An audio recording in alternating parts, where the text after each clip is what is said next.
Senate में practice and procedure act तरमीमी bill मंजूर कर लिया गया।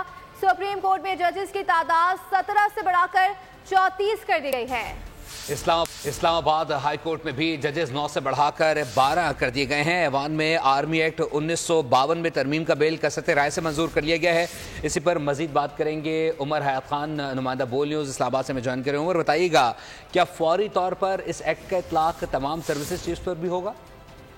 जी बिल्कुल, अभी तो इस एक्ट की जो है मंजूरी होगी सदर पाकिस्तान से और उसके बाद ये बिल का हिस्सा बनेंगे और एक्ट का हिस्सा बनेगा। ये बिल है और जब ये बिल सदर पाकिस्तान इसकी मंजूरी देंगे तो तब ये एक्ट बन जाएगा। ये तमाम तरामीम सेनेट की जानिब से आज जो बिल्स मंजूर किए गए उन बिल्स में बड़े इंपॉर्टेंट बिल्स थे।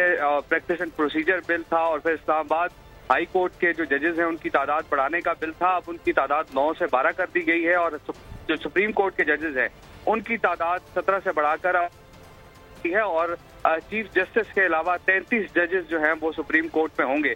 और इसी तरह अगर देखा जाए तो आर्मी एक्ट में तरमीम की गई है, एयरफोर्स एक्ट में तरमीम की गई है और इसके साथ साथ जो है वो नेवी एक्ट में जो है वो तरमीम की गई है। ये अहम तरामीम आज कौमी असम्बली के बाद जो है वो सेनेट से भी मंजूर की गई हैं और इस मौके पर अपोजिशन की जानिब से शदीद एहतजाज किया गया। बिल की कॉपियां जो है वो फाड़ी गई, लेकिन जो हुकूमत है और हुकूमती जो बेंचेस थे उन्होंने इन तरामीम को मंजूर करने के लिए जो है वो मंजूर करने के लिए तगदो की जाती रही और इस पर हमें तमाम तर सूरत से अपडेट करते हैं। उमर हयात खान, आपको बहुत शुक्रिया। सब्सक्राइब करें और बेल दबाएं ताकि कोई खबर रह न जाए।